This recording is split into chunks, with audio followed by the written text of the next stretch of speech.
اعوذ باللہ من الشیطان الرجیم بسم اللہ الرحمن الرحیم۔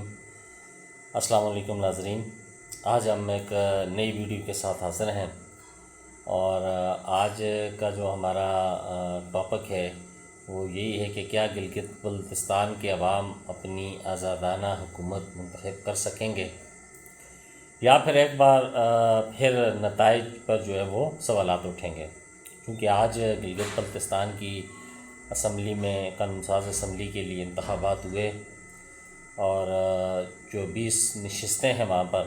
24 نشستوں کے لیے انتخابات آج سارا دن پولنگ جاری رہی، ابھی پولنگ بند ہو چکی ہے اور نتائج کا انتظار ہے۔ 9 لاکھ کے قریب جو ہے وہ ووٹر ہیں اور وہ اپنا حق رائے دہی استعمال کریں گے۔ تو اب دیکھنا یہ ہے کہ نتائج جو ہیں وہ کس قسم کے آتے ہیں اور کیا وہ نتائج عوام کے لیے قابل قبول ہیں یا نہیں ہیں، عوامی رائے اور عوامی منشا کے عین مطابق ہیں یا نہیں ہیں، یا ان کے اندر کوئی بہت بڑی پولیٹیکل انجینئرنگ کی گئی ہے۔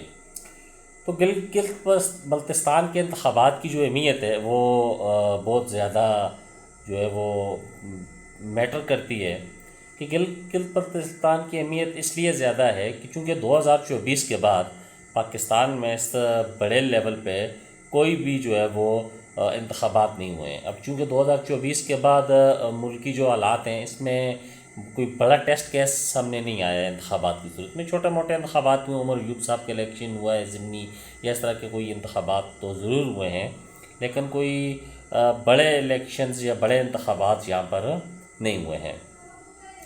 تو اس حوالے سے یہ ٹیسٹ کیس ہو سکتا ہے۔ ہاں دیکھیں، گلگت بلتستان کی جو وہاں کی جو ریالٹی ہے، وہاں کی جو کیمسٹری ہے وہ پاکستان والی نہیں ہے، مطلب مکمل اثر انداز تو نہیں ہوں گے انتخابات، لیکن کوئی نہ کوئی نقشہ سامنے آ جائے گا کہ ہاں بھائی عوام جو ہے وہ ان کا جو جیسے ہماری حکومت کا یا ملک کا جو خارجہ پالیسی چینج ہوئی اس عرصے میں، اس حوالے سے عوام کی بھی کوئی رائے بدلی، عوام کا ذہن بھی بدلا، یا وہی 2024 والا رہا۔ اچھا، اس میں ایک یہ چیز ہے کہ کشمیر اور گلگت بلتستان کے جو انتخابات ہیں ان میں جو ہے وہ بہت ساری چیزیں مختلف ہیں۔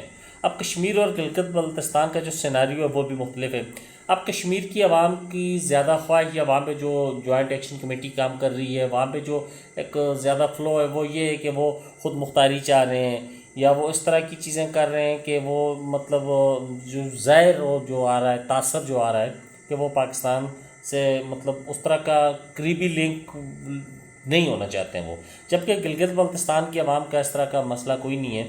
گلگت بلتستان کی عوام کے جو احتجاج یا ان کے جو مطالبات ہیں وہ یہ ہمیشہ سے وہ یہ ہوتے ہیں کہ ہمیں جو ہے وہ پاکستان کے ساتھ مزید ہمیں جو ہے نا وہ لنک کیا جائے، ہمیں پاکستان ہمیں حقوق دیے جائیں، ہماری آئینی حیثیت پاکستان کے ساتھ مزید پختہ کی جائے۔ تو اس حوالے سے یہ انتخابات بڑے اہم ہیں۔ زیادہ سیاست وہاں کے لوکل ایشوز کے اوپر ہوتی ہے، وہاں کے لوکل جو ان کے مسائل ہیں اس پہ ہوتی ہے۔ ملکی وفاق کے ساتھ یا پاکستان کے ساتھ سیاست تھوڑی وہاں پہ ڈیفرنٹ ہوتی ہے وہاں کے حالات سے۔ پھر دوسرا، اس میں مختلف سیاسی جماعتوں نے جو کمپین چلائی ہے، اچھی جاندار کمپینیں چلی ہیں، بڑا پراپر پرامن ماحول میں سیاسی جماعتوں نے وہاں پہ کمپین کی ہیں۔ مسلم لیگ نون کی لیڈرشپ وہاں پہ موجود تھی، پاکستان پیپلز پارٹی کی لیڈرشپ تھی، جمعیت علماء اسلام کی لیڈرشپ تھی، جماعت اسلامی کی لیڈرشپ وہاں پر گئی ہے۔ سیاسی جماعتوں کے قائدین وہاں پہ گئے ہیں اور اپنے اپنے جو ہے وہ منشور عوام کے سامنے رکھے ہیں، اپنے جو وعدے ہیں یا جو چیزیں بھی ہیں وہ وہاں پر کی ہیں۔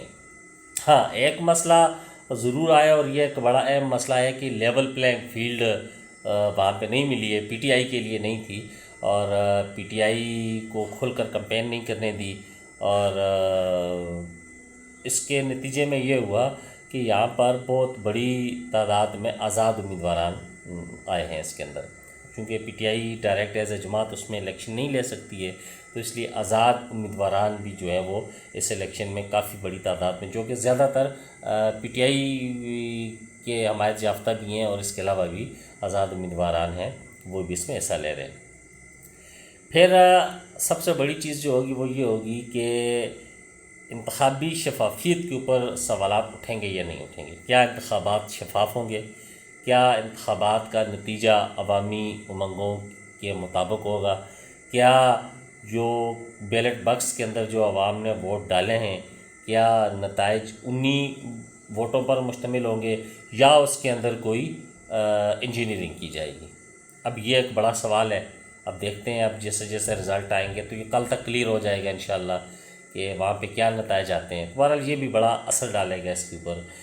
پھر ان نتائج کے بعد ملکی سیاست کے اوپر بھی مختلف اثرات مرتب ہوں گے.